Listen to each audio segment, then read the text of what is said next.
Hello, everyone. Hi. We're here today to talk about, for the Cambridge Compact is sponsoring this event, and we are going to talk about energy efficiency in multifamily buildings and incentives that are out there if you haven't tapped them before, to make sure everybody's aware of what's available. So first I wanted to get started by asking everyone to sign in. If you haven't signed in, I think we'll pass around the sign-in sheet. And today this will be recorded, this session. It's a workshop that will be on the Cambridge Compact site. If you do need to forward it on to someone, it'll be available. Also, the PowerPoint presentations will be available on the website as well. So before we get started, I thought I would try and find a little bit about you guys. Multifamily building owners, multifamily building managers of properties, or other people. I'm curious, how many people are representing an owner of a multifamily building who are here today? Okay. And how about managers of property buildings? Okay, and then other? Okay, so a lot of others. That's good. That's helpful for us as we try and define what the different programs are that you guys might be interested in. So, Dina, I've got to get my presentation up. Do you want to help me? So today what we're going to be doing is going through the Mass Save incentives that are available, the Mass CEC incentives that are available, as well as City of Cambridge incentives. And then so there'll be speakers for the first hour, and then we will break up, and we have different tables for you to interact with the different vendors that you might want to sign up for. I think everybody has a sign-up sheet, and everybody has information about their programs as well. So my name is Beverly Craig. I work for Homeowners Rehab. We are an owner and developer of affordable housing in Cambridge, and we own 73 multifamily buildings, so we own a lot. There's a lot of variety in our portfolio, everything from a 6-unit buildings, lots of 6-unit small scattered site buildings, to a 300-unit high-rise. So I'll be here at the end of the session. If you guys have a building that's anywhere in between those, I'd be happy to compare notes and talk about your building and maybe share some things that we've learned from our properties. So I'm here to basically be a cheerleader for energy efficiency. Why should you care about energy efficiency? So there's obviously some large global reasons why, climate change being the number one thing, and obviously mitigating climate change. I think the City of Cambridge has done an excellent job of looking at how climate change is going to affect Cambridge. The two main things being increased temperatures during the summer, and then also additional flooding, because rain events will happen, a lot more rain in shorter periods of time, which will overload the stormwater system and lead to a lot of basement flooding. So those are big global reasons, but there's a lot of reasons that are specific to the building and building owners' self-interest as well. The first one being cost savings. So cost savings, the thing about doing a heating retrofit or a lighting retrofit or a water retrofit is that you're going to get a savings not only for 1 year, but an ongoing savings. So you have to think about, that's one of the nice things about utility savings is that it's one of the parts of the budget that you can actually impact.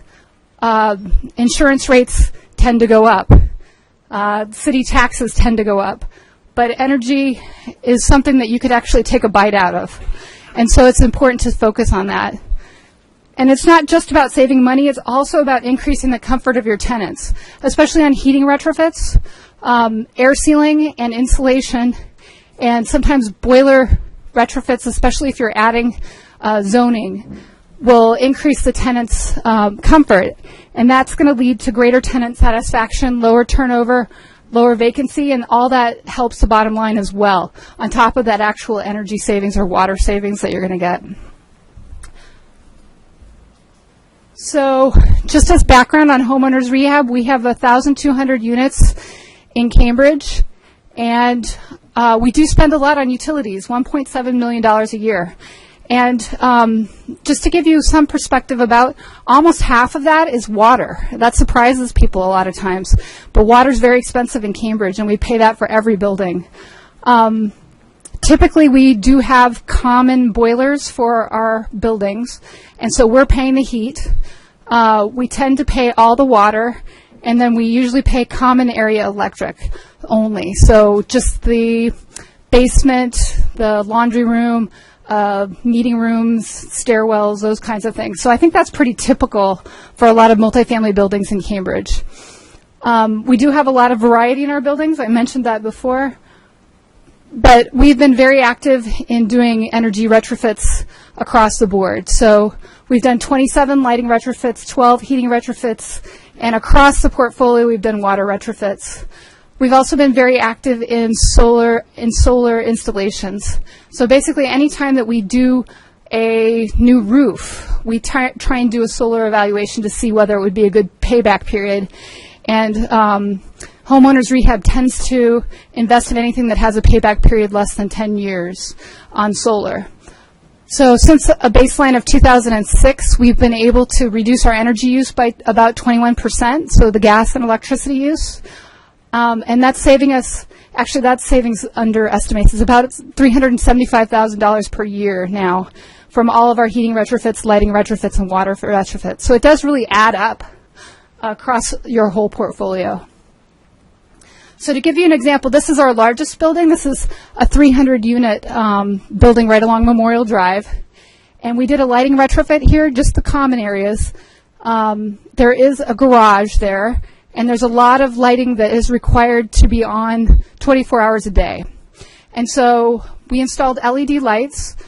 There's bi-level lighting in the areas that are required to have 24-hour lighting. So there's a low level of lighting that has an occupancy sensor that kicks up to a higher level when someone enters the hallway. And we're saving about $24,000 a year. So it's quite a bit. And we did get incentives towards that lighting retrofit. Water retrofit, I think, has the quickest payback periods involved. This is a 77-unit building, Auburn Court, and garden-style apartments. And we put in new flappers, low-flow shower heads, 1.5 shower heads, and I'd be happy to talk to you about which are our favorite shower heads that the tenants don't take out. We put in aerators, so kitchen aerators at 1.5 gallons per minute and bathroom at 0.5. And we had a 6-month payback period on this project, and it's saving $18,000 a year. So you do have to go back with flappers more often. I mean, the biggest thing with flappers is they tend to harden and start leaking slowly. And since the tenants don't pay for the water, they don't always tell you that it's leaking. So you do have to go back on those kinds of retrofits and replace the flappers more often too. So in addition, so I didn't mention heating retrofits, but a lot of ours are heating retrofits, adding insulation, air sealing, and boilers. But I have some examples of how we track those. So we use a software program called WegoWise. It stands for Water, Electricity, Gas, and Oil. And we have representatives from WegoWise here, if you guys are interested in finding out more about it. What it does is it automatically grabs our utility data from the websites and charts and graphs it. And that's really, really useful to us in a lot of different ways. But the 3 main ways are to benchmark our properties, to measure the results of the retrofit so I can tell you how much we're saving, and then recognizing problems with different properties. So benchmarking, the idea here is, like with cars, we all understand benchmarking. There's how many miles per gallon a car uses. So a Hummer is probably 4, and a Prius can be 50. And so we know, because we have that miles per gallon, we can't know how to compare them. Buildings, what you want to do is compare how many BTUs per square foot a building is using, and you want to equalize for how cold the weather is or warm the weather is by heating degree days. And so when we first started putting things into WegoWise, we found that our properties, which were pretty efficient overall as a portfolio compared to a lot of others, we found a 3-to-1 ratio between our energy hogs and our most efficient buildings. So some of them were using 3 times the energy per square foot. And I think that's very typical. If you have multiple buildings and you put them in, you'll find that there's often some that jump out as energy hogs and some that are doing really well. So that helps you prioritize which buildings you should really focus on. This is to track the results of a retrofit. So this is in WegoWise. It's showing a year-over-year comparison based on a building upgrade. This was an atmospheric boiler being switched to a condensing boiler, and it had a 29% natural gas reduction in the usage just by switching out the boiler. So by tracking it in WegoWise, you're able to see what impact the changes are that you've made. And then finally, tracking definitely helps you identify problems. So this is from a property called Trolley Square. And it was a new construction project built in 2007. And it was our first LEED building that we ever did.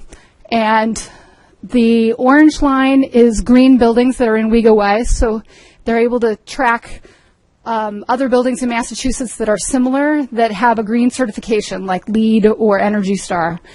And so the orange line is that, and Trolley Square, our new building, is the green. And you see in that first year, 2007, that we have this weird spiking going on. So it's a green building. We thought everything was great and we'd be doing wonderful and better than most green buildings, but it turned out it was doing some weird spiking. So we brought in a commissioning agent. In this particular case, we had condensing boilers, but there was not enough gas pressure being supplied to the condensing boilers to condense. And so we added a high pressure line, and then the next year it got better. So you see the second year it's getting closer, but it's still doing a little weird stuff. And so we looked closer. There were a lot of tenant complaints about overheating, and it turned out that the heating contractor was able to identify that there had been a manufacturing defect in the TACO valves. So the TACO valves on your radiators, they control how much water flows through. So when somebody adjusts the thermostat, the TACO valve adjusts how much hot water goes through. And so there was manufacturing defect and all 200 TACO valves were stuck in open position. So it was still under warranty, so we were able to get those fixed. And you see in 2009, 2010, we did better than most Energy Star buildings for 2 years. And then 2011, something happened which I don't think I would have ever figured out if it wasn't for WegoWise, which is we had a variable speed drive on the pumps that had a programming error, and it was running 24/7. And so, again, the line went above what other green buildings do in 2011. We fixed that problem in 2012 and have been doing better than most green buildings since that time. So I would say tracking is probably the place that WegoWise saves us the most money, especially on water leaks. Unfortunately, Cambridge right now is only reporting every 3 months for water bills, but they have RFP'd for a new system that's going to do daily reporting. Once that's up and running, you'd be able to catch leaks almost immediately by looking at your WegoWise data and how it changes over time. So basically, I just want to make sure that you guys listen carefully to the incentives that are out there, take advantage of them, make sure to benchmark your properties, monitor the savings that you have, because it's really important to track those savings. It makes it much more important to your investors or the owners of the building when they realize what kind of savings you're actually seeing. And then it's more than just savings. It's also about comfort and lower turnover, too. So I'm going to hand it over to Mass Save and Marge, who's going to talk about Mass Save's program for multifamily buildings.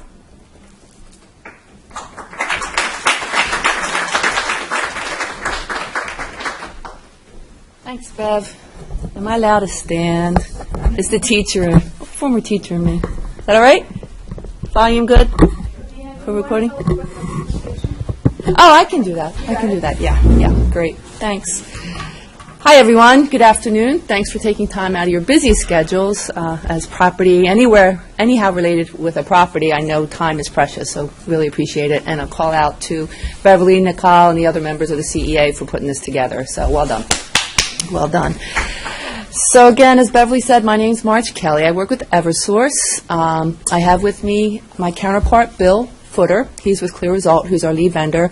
So anything today that I say, I want you to walk away with one theme. Call us, call us, call us. If you haven't already, please do. We'll be here through the end of the presentation and addition the hour afterwards. So we're here, we're captive, you have us. They'll not let us out the door. So I have a couple quick questions similar to Bev. Who's heard of Mass Save? Okay, let's rephrase that. Who has not heard of Mass Save? Awesome. So a more critical question, important question. Who knows where the money for the Mass Save program comes from? Come on, everybody. Who pays the bills? Your utility bill for electric, natural gas.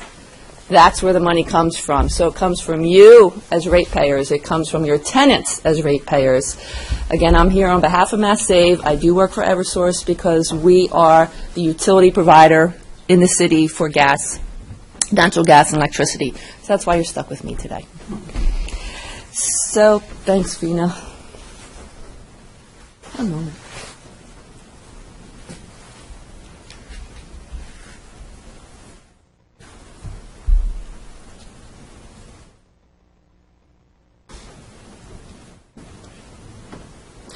Anyone know a good joke? There you go.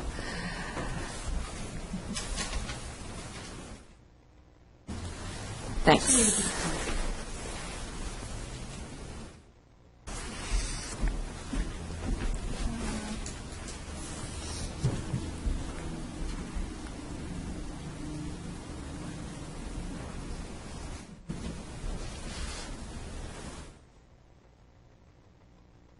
I'm going to brag about the parking spot I got. A block away. I do need to run out 2:30 and fill the meter up. Don't tell the police. But I will be back. Yes. There you go. Thank you. Great. Okay, so again, that's the setup for the bottom. I call it the racing car logos. Across the state, we have multiple utilities and the Cape Light Compact that administer the program. You're, again, Eversource territory for natural gas and electricity, so that's why Eversource is here representing the Mass Save program today. Just to tee up what we're talking about today, we're talking about existing multifamily buildings. We're talking about 5 units or more. Can be a string of townhomes, can be a garden-style apartment, can be a 300-unit, multiple-story high-rise building. The criteria is 5 units. And the small print on the bottom, really take note of that. Existing buildings that are not eligible for the low-income program, which is administered through Mass Save umbrella under LEAN. And our acronym, I'm just not going to remember all the words for, but Beverly can speak much better to LEAN, and I believe most of your portfolio falls under LEAN, if not all of it.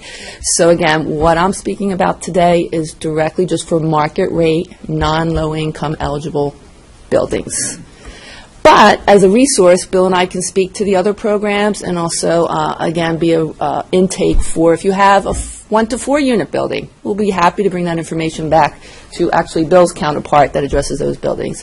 If you do have a low-income eligible building and you have never reached out to LEAN, I'll be more than happy to take your contact information. Again, consider this as a hands-on, in-person resource so that we can get your building at least in that correct Mass Save program.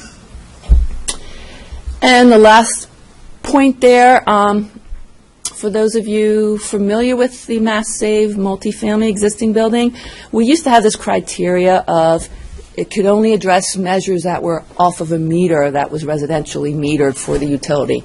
Does anybody know off the top of their head if you pay a bill, whether it's off a residential meter or a commercial meter? Unless you're in my side of the business, you just know you got a bill. You have to pay it, right? So that criteria was sunsetted about 18 months ago, so that don't get caught up in, do I contact the commercial Mass Save program or do I go to the multifamily? If it's a multifamily building of 5+ units, existing building, this is the program that you should be reaching out to. Straightforward, as we all know, dealing with multifamilies, they're never always straightforward, right? Just when you think you have them nailed down. I had a site a few months ago, it was about 1,000 units, obviously in the suburbs. 900 of the 1,000 units were naturally gas heated. One set of buildings were oil heated still. Believe it or not, oil heated. So just when we thought we had it nailed down that this would be the correct path, we realized we have oil heat there. So why that comes into play is the calculations for the savings for attributed measures. So with that said, I think, Bill, between us, I have over 15 years with multifamily buildings. Bill, there you go. So we started in grade school. Just to give you guys, I'm not going to give examples or case studies like Bev did. We just want to tease you, just want to get you interested, want to get you to reach out to us. What we do is a building assessment. I don't use any level audits that sometimes are required for your financing entities. They do a walkthrough assessment, no cost. They look for opportunities starting from the top of the building, the attic, building envelope, the sides, basements, and in between you have 4 major components, right, that is using energy for heating, cooling of the space, conditioning the space, lighting, hot water, and what was that other one I missed? Lighting, water, heating, cooling. Your plug-in load, right, everything else, your refrigerators, your TVs, monitors, et cetera, et cetera. Again, as I said, don't get caught up in whether it's residential, commercial, it's market rate, multifamily, 5+ units. This is the program for you. Bill, or a member of his team, would be your initial and your primary point of contact. So again, we're not going to do that hot potato. No, it's not us. You have to talk to somebody else over here. No, it's not us. You have to talk to somebody over here. Somebody from Clear Result, who again is a lead vendor for the program, they would walk you through that initial assessment through any identified measures, and including a contract or any other opportunities, such as some rebates when you talk about condos. Anyone here representing condominiums? We can have a discussion just on condominiums, right? There's a different mechanism in sometimes identifying the correct decision makers or decision maker. Also, that last bullet, believe it or not, we still have some buildings in Cambridge specifically that are on a deliverable fuel. Deliverable fuel means they heat with natural gas, they don't heat with natural gas or electricity, they heat with oil or propane. So if you have any experience with the program, prior to late spring last year, we couldn't use the program dollars that came, again, from utility bills, natural gas and electric utility bills. We couldn't use them for deliverable oil or propane heated sites, heat or hot water. As of last spring, we can. So again, if your building tried to participate before, but it wasn't eligible because it was oil heated, please reach out to us. It's now eligible. Just back one. Okay. I call these some isms, right? Directly installed measures. Again, no cost assessment, but then look at these 5 bullets. You also get the opportunity for identified, installed at no cost, LED lighting. Shower heads or raters, as Bev mentioned. You also have the opportunity to have those installed at no cost. And when I say no cost, I'm talking material and labor, M&L. Programmable thermostats, as we get past programmable being the state of the art, we're going to, what's the latest? Smart Wi-Fi, right? So it's not quite ready for prime time, but we're getting closer to Wi-Fi being available through the program. Smart strips, that's the plug, so that you don't have that phantom load on all the time. And then the last bullet, which, again, I understand most of this audience are making decision makers for the common area, the non-dwelling unit measures. That last bullet is for fixtures that are eligible. There's only a $25 copay. You have a quick question? Oh, sorry, Smart Strip. I didn't bring any props. It's a fancy, oh boy. Like a power strip. Power strip, thank you. I was up late last night. They sent me over to Martha's Vineyard. A power strip, and you'll have multiple ports, and maybe the first 2 ports will be on all the time. Whatever you plug into those first 2 ports needs to be on 24/7. The other ports will be tripped depending on what it's used for. So, for example, do you need your cable box on 24 hours a day? No, it's a smart strip. It'll sense that you have the load plugged, the plug in that port for that load to go off, so it's not pulling the juice to feed that cable box to keep that little monitor on. So that's along with an explanation, I think, but did I answer your question? Yes? As far as I know, the LED screw-in light bulbs are not supposed to be used for enclosed light fixtures. Any technical questions like that, I would request come over and talk to us later on. Just, again, high level, the LEDs are replacing the CFLs. CFLs replace the incandescents. So I'm calling it, this is the generation of lighting we have now, LEDs. Again, I can't speak for specific make and manufacturers regarding whether or not they recommend LED, but we'll be glad to talk offline a little bit more about that. Okay, so the next slide is, again, continue with some measures. There's no way to put a full list of measures that are available through the program. The bottom line is, if a measure saves energy, we either have a prescriptive rebate for it, or we can do a custom incentive based off of the energy savings of that measure or measures being scoped out. But again, just high level insulation, about 75% of that project, up to $2,000 per unit, could be covered. Air sealing. Air sealing, what does that mean? Air sealing. It's drafty in here, right? The duct. It could be duct sealing too. That's a little different, but it's drafty in here. So the comfort that comes with air sealing, there's no cost for that. Before you do any insulation, just rule of thumb, right? You want to plug up any penetrations coming through that attic because there's air escaping. Heating systems, we have rebates for heating systems, and again, it covers not just natural gas, but oil deliverable systems. We do have incentives, rebates for that, and we also for hot water systems. I didn't talk about hot water yet, but as Bev said, not just your consumption of hot water for your metering for portable water, but also to make that water hot. That's the energy savings on our side that the program covers. And again, that fourth bullet, as we look more comprehensively at a building and any opportunities, there's drives, motors, circulating pumps, occupancy sensors. Bev brought out a good example. A lot of people leave lights on 24/7 in common areas. Do they need to be on by the municipality 24/7? More than likely not in the city of Cambridge. Do they, Megan? No. Bi-level lighting, right? So that you have full brightness when somebody's there, and then you bring it down. And then the last bullet, again, for those condo building owners or decision makers, the heat loan is eligible for individual unit occupants. And again, Bill and I are going to be here if you have any more questions specific to that. Again, the takeaway, call the number here, but you have us here today. Please come up. We can answer specific questions, if not about a technology or a fixture, but also about the program in general. And I see a question, a hand up in the back. A quick question. I know you probably do like windows and doors, that kind of thing. Do you do the penetrations under your kitchen sink? The plumbing penetrations, right.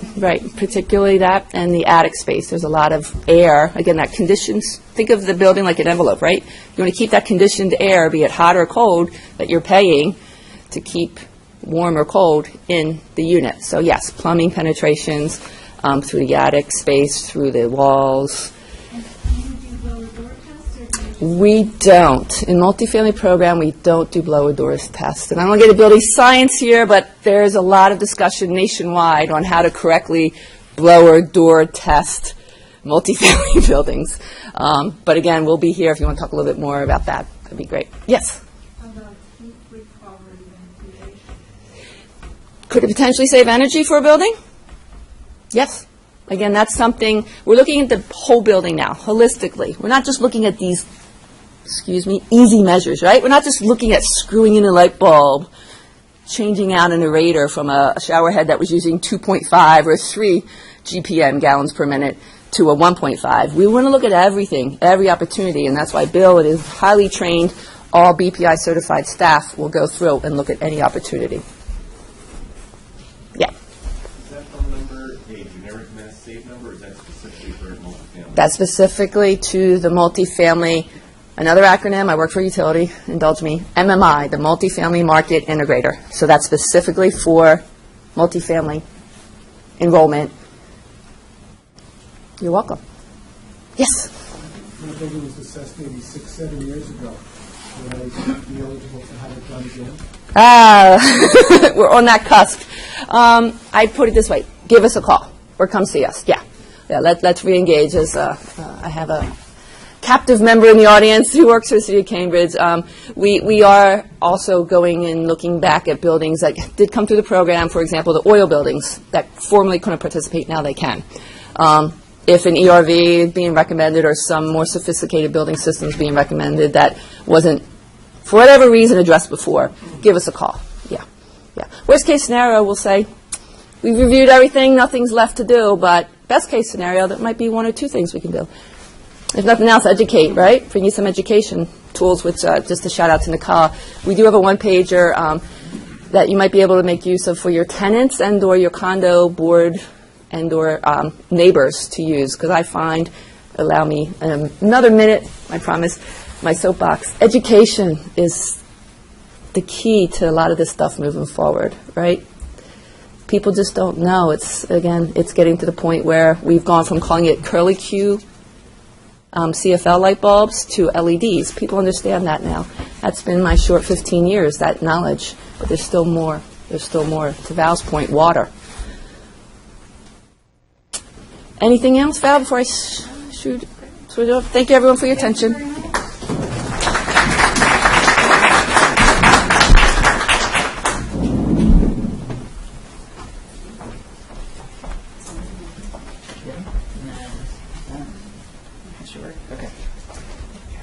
Okay. I will also stand, I guess. Okay. Thank you, everyone. Thanks for joining us. My name is Nikhil Nadkarni. I'm a energy planner here at the City of Cambridge, and I want to take a couple of minutes to talk about some of the pilots that we've kicked off over the past couple of years to help buildings, save energy, save money, become more comfortable. But I think the main thing I want to highlight is we've had the opportunity to work with Eversource on a very exciting Cambridge-specific pilot, so that combines some of the great programs that Marge talked about with some of the energy-saving solar programs that I'll talk about in just a second. So we've been working on energy efficiency for a long time. We created Cambridge Energy Alliance in 2007 to provide some of the community-level outreach around home energy assessments, on solar, on LEDs, things like that. 2 years ago, we adopted, the City Council adopted the Net Zero Action Plan, which is a vision and a specific set of actions that we as a community can take to get to a point where we have really no carbon emissions from our buildings' energy use. And that's sort of a 25-year plan. And energy efficiency, really identifying these waste energy sources and eliminating them is a big part of how we're going to get there. We've been fortunate to be able to work with Eversource, with Mass Save, with some of the institutions in Cambridge, with the HRI, in implementing this vision. So Beverly mentioned WeGoWise, and one of the things that we kicked off last summer is a free WeGoWise pilot program, and it's been really successful, so we're hoping to expand it this year. Since Bev covered this, I don't need to go into too much detail, but management tool with, here's a screenshot of that dashboard. You're getting to see how your building compares to similar buildings on water, electric, gas, and oil, if that's applicable. And as Bev mentioned, we've heard a lot of buildings that use it to identify their performance before and after retrofits, to see what the spikes are and catch them before they get worse, and ultimately to identify savings opportunities. So the City of Cambridge is sponsoring WeGoWise for 1 year for completely free, for no cost to the building, for any multifamily property that's interested. Naturally, it works better if there is sort of a common load, like a central heating system or a major electrical load that you have in your building. But any multifamily building that's interested, it's first come, first served, and we'd be happy to make this available to any of you that are interested. We have a couple of licenses left this year, and are hoping to sort of re-up the number of licenses later this summer so we can expand it to more buildings. But as part of this offering, you would receive WeGoWise Premium reporting service, and we've sort of worked with WeGoWise to include a sort of a support service in helping buildings get started that might not have used an energy management tool before. So as I understand, it's been really easy for buildings to participate. You know, they're just providing a copy of one bill, and the WeGoWise staff sort of gets them set up on the dashboard after that. We also have a offering as part of this where WeGoWise can do a monthly check-in call, help you understand what you're looking at in that report, help you understand which programs might make the most sense to use based on what they're seeing in the data. Over the past year, we've enrolled buildings that range from a 15-unit condo in East Cambridge up to a 400-unit apartment building. They're all enrolled. They're receiving these monthly reports. And basically, this encompasses about 1,800 households, you know, given the range of buildings and the size of the buildings that are participating. So if you're interested, just come and talk to me over here afterwards, and we can get you signed up. So the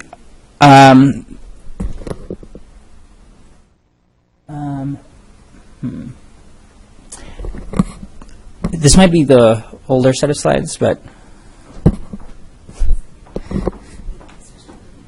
yeah, because I think Aaron's slide should be after this as well.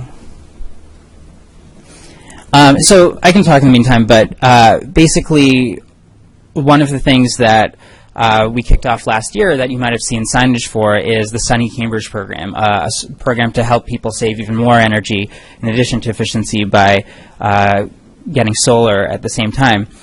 Does this look better? Yes, that's right. So we're taking the lessons from that solar program and kind of streamlining it in with the great programs that Marge talked about, so that we really want it to be a very, you know, easy to process package of energy options where you can do it all in one go.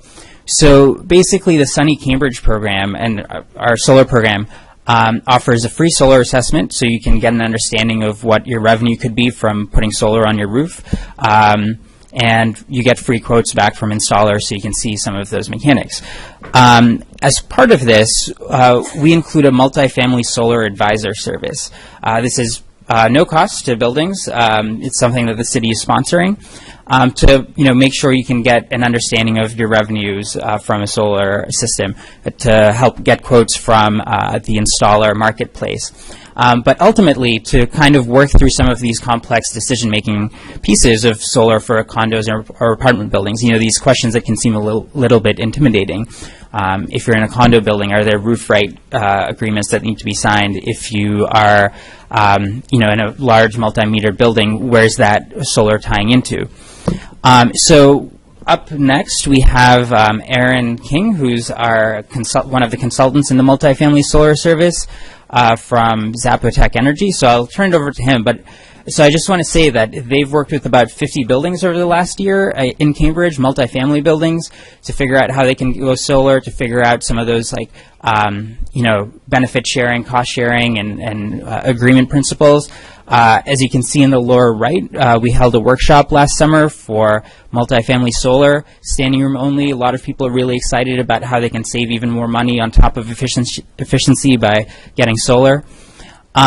So the great thing is we've had the opportunity to work with Eversource to really kind of integrate this into one program. So if you're interested, you can come talk to me or Aaron, but really if you, to get started, basically any building that signs up for an efficiency assessment through MassSave, if it's a Cambridge building, you'll also be asked if you want to participate in the Cambridge Solar free assessment. And then you'd be referred over to Aaron's team. And you would need to basically just sign a release that says, you know, some of your electrical data could be shared with the team so that the assessment can be sized according to the past usage. So if you're interested, participate in MassSave, you know, tell them you're interested also in the Cambridge Solar program, and we can get you started in sort of a very streamlined decision-making process. Aaron? So, just, you're queued up right after this. Okay. Is there something on this? No, just Okay, gotcha. All right, can everyone hear me without the mic? I'll just try and speak loudly. All right, there we go.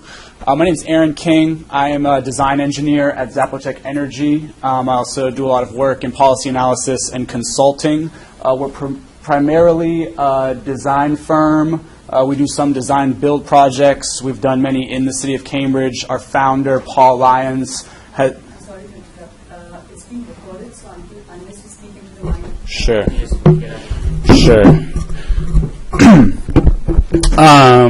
As I was saying, our founder, Paul Lyons, has been in the solar industry for over 20 years. He also lives in Cambridge and has been working on projects throughout Cambridge for over a decade. Basically, Zapotec has been hired by the city of Cambridge. We started working for Cambridge under their Sunny Cambridge program last year, and we've been helping multifamily and condominium buildings for the past year, giving them just kind of advice about what their best option to go solar is, how to finance the project, how to kind of actually structure the agreements within it. There's kind of a different path for condominiums compared to multifamily. It seems like we have both in the crowd. Obviously, with condominiums, you have more stakeholders, more decision makers. There also can be roof right issues. We've seen that multifamily can be a little bit more straightforward, as commonly there's just one decision maker. So under this program, basically, what will happen is you guys will sign on to get a free kind of solar estimate. We will create a solar model for you. We'll estimate how much solar capacity your roof can handle. We'll provide you with a preliminary financial model showing the payback of the system, the expected returns on the system, as well as any subsidies that you'll be qualified for, and tax credits that you may or may not qualify for. We'll kind of help you determine the decision-making process, especially if it's a condominium association. And then one of the reasons that we've actually been hired is not only for the multifamily and condominiums, it's also for the installers that would actually be bidding on these type of projects. And so Energy Sage is actually kind of a competitive platform where you submit your building, and then different installers will bid and give you different quotes, which you can then compare within Energy Sage. And so one thing that Energy Sage noticed was that multifamily buildings and condominium associations didn't get a lot of good bids. And that's because there can be a few extra steps that people don't realize when they submit their building in Energy Sage. And so a lot of the installers have said, we're not going to waste our time bidding on these projects because, they're just low percentage projects and the owners of these buildings don't actually understand what it's going to take. And so we're kind of a filter. We kind of are there to help you understand your financing options, how you'll actually design, own, and build and own the system, and kind of write that into a nice report with the suggestion to both you and then also to the installers. So we will now put your property into Energy Sage with a brief report of some of the information that we've taken in so that you can get better, kind of more bids from installers, and you'll have more options to look through. Yep. So you working with the city of Cambridge, but the service that you provide to multi-family owners, does it cost to them? No.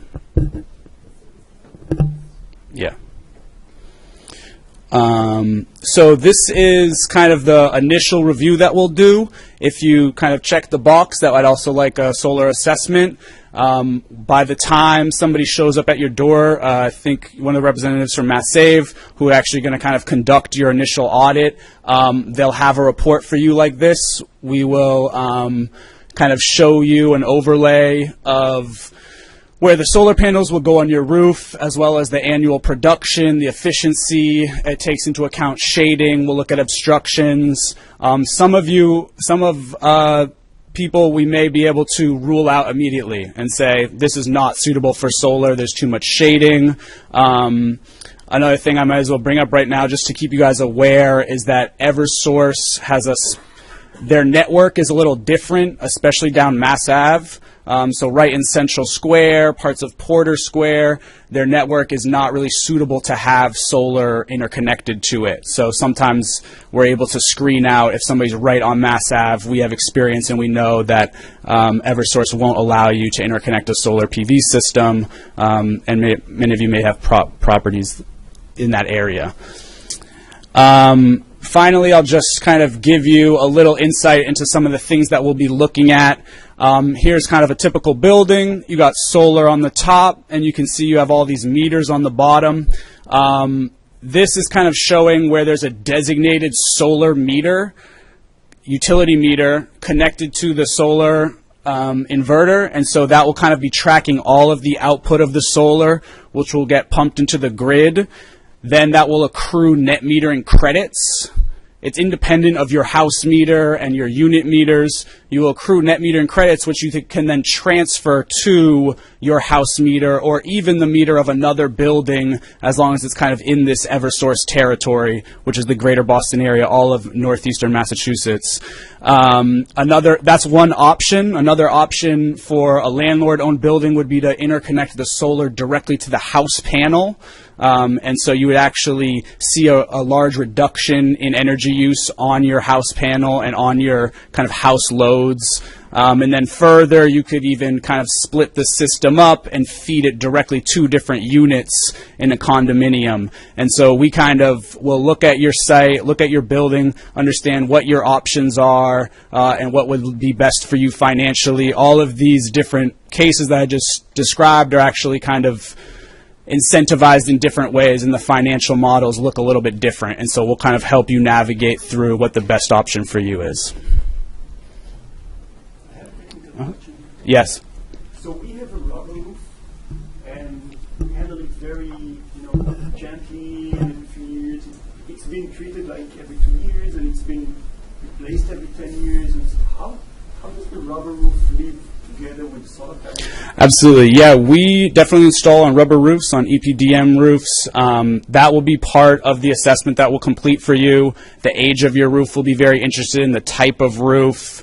And we'll kind of just get you understand there's basically different types of PV systems for different roofs, right? Whether it's fully attached to your roof in like a sloped roof, flat roofs sometimes are actually just weighed down with blocks, so your roof actually isn't penetrated at all. There's just kind of cinder blocks that kind of weigh the panels down. And so we'll kind of be able to assess your roof for that. So you might advise to first replace the roof before?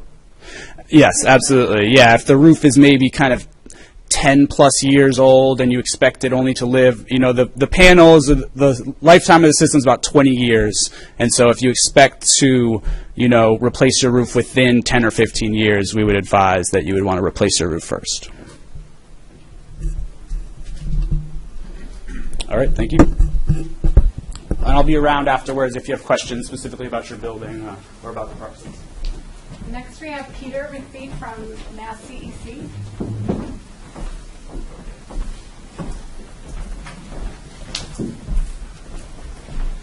Thanks, Beverly. And what Marge asked, the question she asked earlier, I'd like to actually repeat, but instead of Mass Save, for the Massachusetts Clean Energy Center. So who here has actually heard of the Massachusetts Clean Energy Center? Oh, good, okay. So about half of you. That's better than I thought, actually, because we have not had probably as good outreach as Mass Save has. We're a little bit smaller, but in many ways we're a very similar organization. While Mass Save handles the energy efficiency incentives and rebates in Massachusetts, we're focused on the renewable energy support and incentives in the Commonwealth. But at the same time, we're funded in a very similar manner where all of you and the tenants pay surcharges on the electricity bills, which come to us and to our trust fund, which is given out back to you in the form of rebates and incentives. So it's essentially your money to use, and we really want to promote having that be used more frequently. So that's what I'm going to be talking about today. So Mass CEC is a multi-tiered organization, but what I'm going to talk today about is really that we focus on driving adoption, and that goes for residential, commercial, multifamily sectors. And we have a host of programs there, but we also have programs to support workforce development, industry development, that I'm not going to really get into as much today. So first I'll start off by saying one of the big drivers for our programs is that heating comprises about 30% of the overall energy use in the Commonwealth. So that's, put that in perspective, that's more than the entire electricity sector combined just in heating. It also translates to about a third of our greenhouse gas emissions in the state, and that's what really drives us to have the programs that we're doing. And I'm willing to bet that for many of you, when you're looking at your buildings, heating also comprises probably the majority cost for energy use in that building. Much more than electricity in many situations.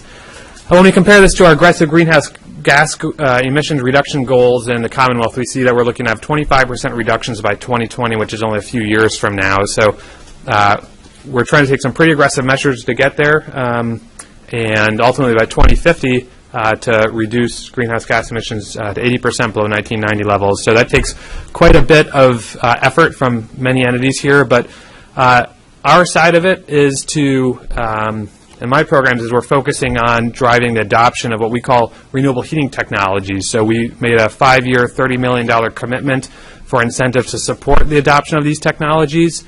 That goes residential, commercial, industrial facilities.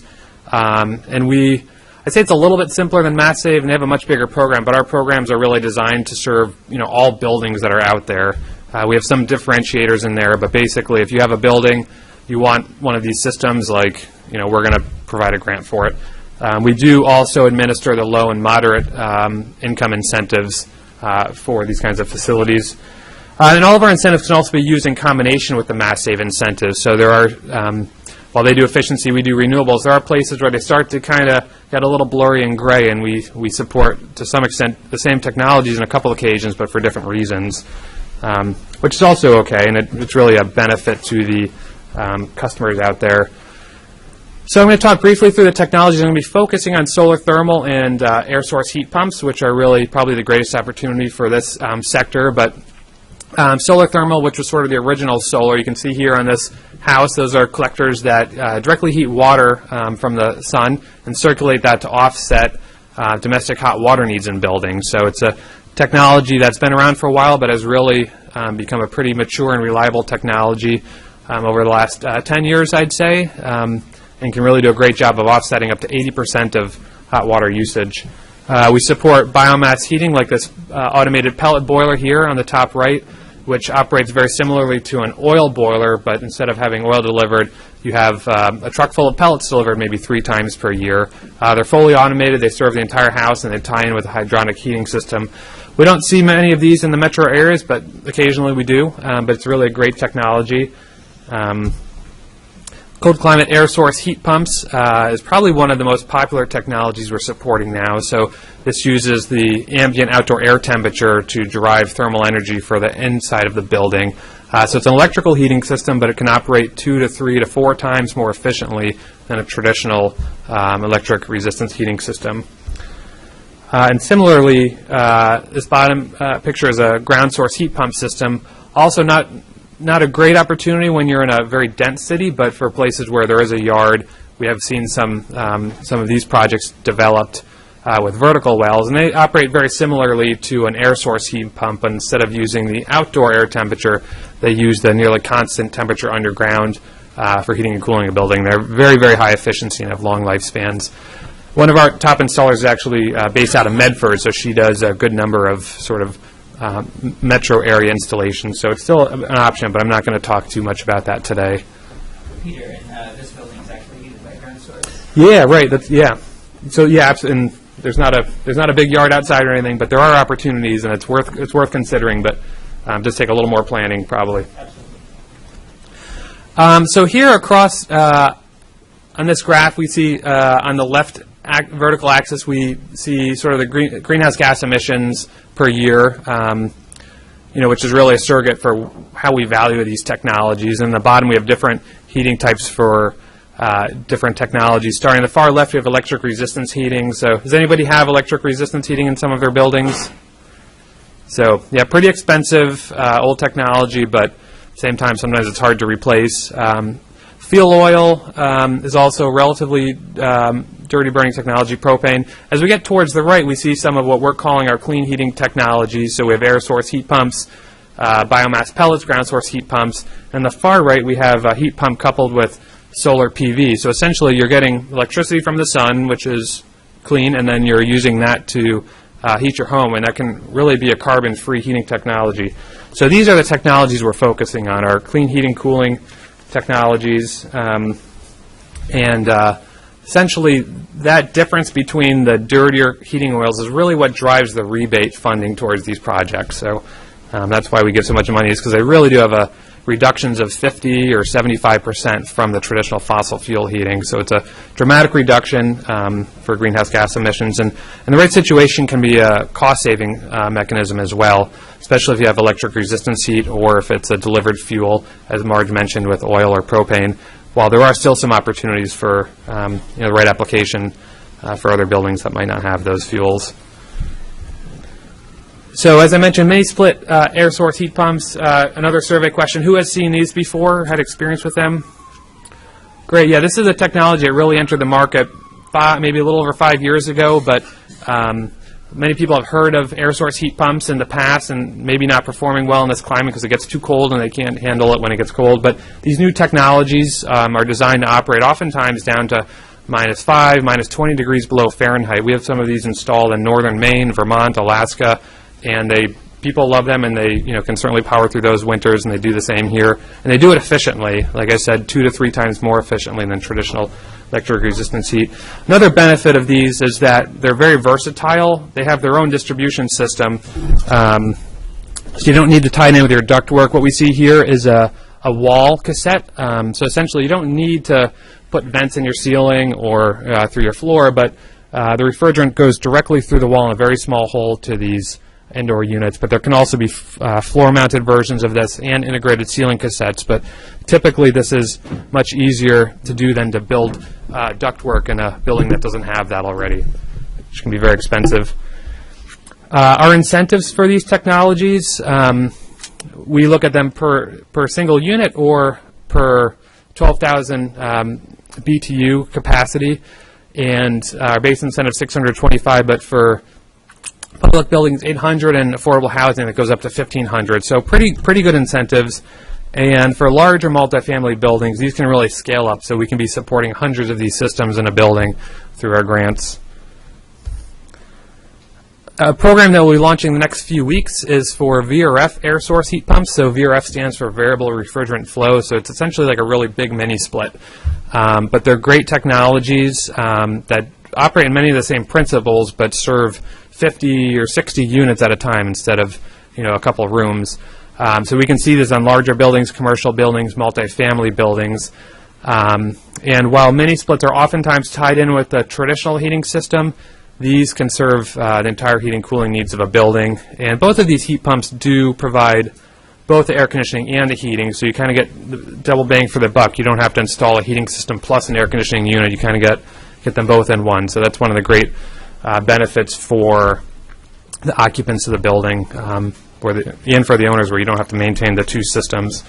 And these systems are pretty neat, where they can heat certain parts of the building while cooling other parts of the building at the same time, which really offers increased comfort, even above and beyond the best fossil fuel-based systems here. And again, these are very versatile and can be used for retrofit projects, probably more easily than if you were to do a hydronic distribution system or ductwork. We have similar grant levels. They're a little bit larger for these technologies. And again, this can go up to pretty large facilities serving 50 or 100 units and still get a significant grant. If they're larger than that, you'll still get the maximum grant, but it won't keep scaling up as you go along. But this would probably serve most buildings in Cambridge. And then lastly, for solar hot water and solar heating, as I mentioned, these technologies typically are used to offset domestic hot water needs up to about 80% if they're installed correctly.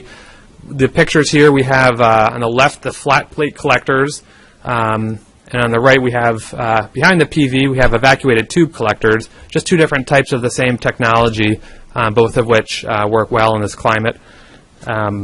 These do have some of the similar constraints of PV, where you have to have roof space or area to place these, and but that being said, they're a little more resilient to areas that are shaded, while PV really doesn't operate very well if there's some shading, partial shading. These systems can operate pretty well during those periods. And the incentives here, I'm not going into details here, but they typically cover from us 25 to 40% of the costs for a private entity and more if you're a municipal or affordable housing entity, and go all the way up to about $100,000. On top of that, the same tax credit that applies to solar PV for 30% of costs, these technologies are also eligible. So with that, I'll conclude, but here's our website, which you can hopefully find pretty easily from masscc.com. We also want to serve as a resource for questions that come up. Our sort of hotlines at the bottom there, and it's also on our handouts here at our table. I do have information for each of these programs, just on a high level, but you can go to our website and get the latest about how to find companies that do this kind of work, some of the benefits of the technologies, or how to contact us just to talk and figure out if this might be a good opportunity for what you're working on.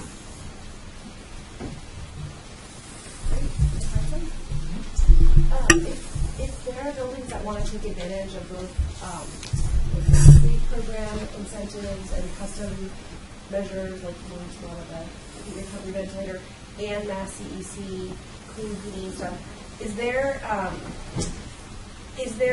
a need to coordinate, that work, or can do we just kind of work with each of your organizations separately and it all comes together at the end?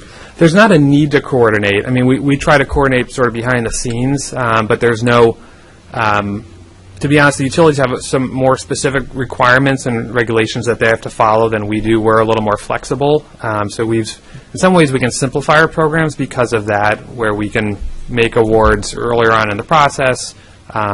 It can be a little more prescriptive, where you know the kind of amount of money you're going to get ahead of time when you're in the decision-making process, and the fuel type that you're offsetting. Those kinds of decisions don't apply to us at all. So it's a little more flexible, which makes it easy from our end to to coordinate where there's not really any conflict between the two. So I'm sorry to clarify Megan's question. Can you actually use both programs in terms of having a grant and then still having a custom rebate from the utility for the electrical savings that the VRF or the air source utility is going to deliver? Yes. Okay. And I'm not sure if the questions are showing up in the recording, but the question was, can you use both incentives from Mass AV and Mass CEC?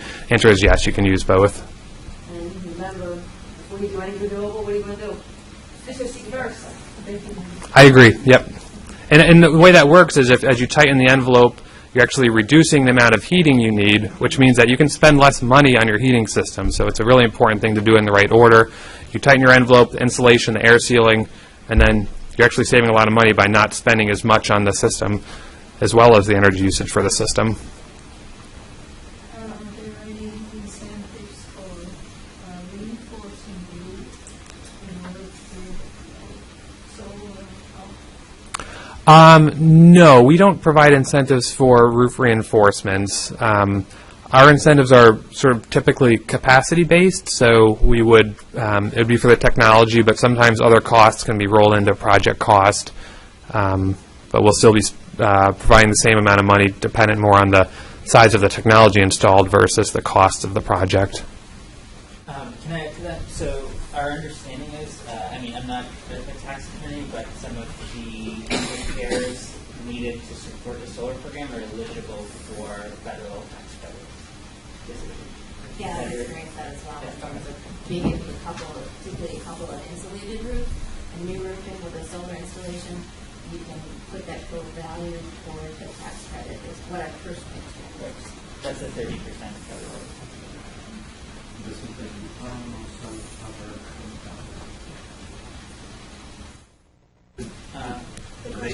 I don't think it does. I don't think the heat loan covers. It covers things including like some pre-weatherization needs, such as asbestos and knob and tube wiring can be covered, I believe, but not necessarily roofs or structures. Yeah, I have to check on that. I apologize. I don't have And these technologies are also eligible for the heat loan through expanded state support of them.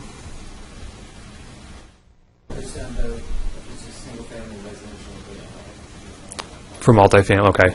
Yeah, so, yeah, sorry, that does apply for, so 3 units or 4 units or fewer would be eligible for the heat loan. So if you need to replace your heating system, you're talking to not save about boiler,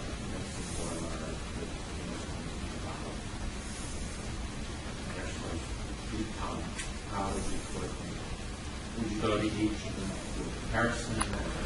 Yeah, typically when you're when someone's comparing different technologies installed at their facility, I think it's mostly up to the homeowner to be, or the building owner to be making those decisions. We're absolutely open to consultation for questions. We don't necessarily recommend a specific technology, but we can answer questions about the technologies and when they might make sense. And contractors have been very helpful, I think, to kind of play off each other for what the cost will be and what the savings will be. But it certainly is, there's a lot to sort of coordinate and understanding the incentive packages that are out there and the different costs that you might see through the different technologies. Thank you, Peter. So our last speaker is Jessica Spanier from New Ecology. And New Ecology, if you guys aren't familiar with them, is a nonprofit consulting firm that does a lot of work on multifamily buildings. So you'll see their name a lot with green certification, Energy Star, that kind of stuff. And Jessica's going to talk a little bit about cost savings that you can see with energy efficiency. Yes. So actually, to answer your question, we would be a great company to call as far as coordination between all the different incentive programs and figuring out what's best for your building. New Ecology, we are a nonprofit, and we're kind of a one-stop shop. We will take buildings or portfolios and walk you through the process of gathering your data, benchmarking your buildings, doing the design, the overseeing of construction, and then monitoring the performance of the building afterwards to make sure that everything is going as well as you would expect it to. So one thing that we really champion, as Bev mentioned before, is to target your buildings through benchmarking. Whether you're tracking your data through a program like Energy Star's Portfolio Manager or WeGoWise, or even just tracking it in individual Excel spreadsheets, it's really important to be able to understand your building performance as is, to identify the opportunities that are out there for your building. Both to identify the best and worst performers within your portfolio, but also to think about the building's performance in terms of asset management strategies. If a building's coming up for refinancing, how is it performing? What kinds of energy efficiency improvements can you roll into an upgrade at this point? So what I have is an example of a client's portfolio we looked at. It was a bigger portfolio. It was about 100 buildings, but we do this kind of same analysis for smaller portfolios or even on an individual building scale to look at where the opportunities lie in your portfolio in terms of gas, electric, water. And one of the things I think is important to note, as all these incentives are kind of targeted around the energy, water is really, really important to look at. In this specific client's portfolio, we found that 50% of their opportunity, almost $250,000 of water savings. Water would be the place for that portfolio to target and really look at to gain the efficiency. And this chart kind of breaks out each of the developments within a client's portfolio and shows, especially on the development on the right, it's a development that's coming up for refinancing. There's huge water opportunity there, over $100,000 of savings to be gained. And it's also important to note that even if you've had a building that's been serviced by one of the utility programs in the past, it doesn't mean that there's not still efficiency opportunities in that building. We've done a lot of measurement and verification in buildings that have gone through utility programs where we still find a lot of opportunity there on the gas and electric side. And another thing we also look at is the specific load profiles of the building. So for your gas use, if you see increased gas use in your building, is it coming more on the heating side or the hot water side? We've actually developed with a grant from the Massachusetts Clean Energy Center, a monitoring and optimization program that puts low-cost systems into your boiler rooms to be able to track Is there something going on with your hot water system or your heating system that's causing any kind of spikes or increased usage? So that was like a really fast overview of what New Ecology can do for you to help you target your buildings and walk you through the process of kind of coordinating all the different loans or incentives to be able to get the most savings out of your buildings. Cool.